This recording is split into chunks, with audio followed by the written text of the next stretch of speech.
To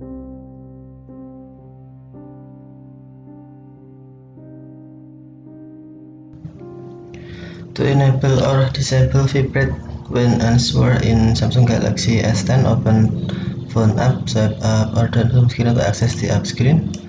And then if you use default themes, tap Samsung folder and then tap phone.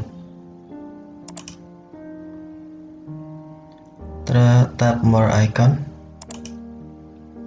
and then tap settings. Select call, alert and ringtones. On vibrate when answered, tap switch until green to enable or tap until white to disable.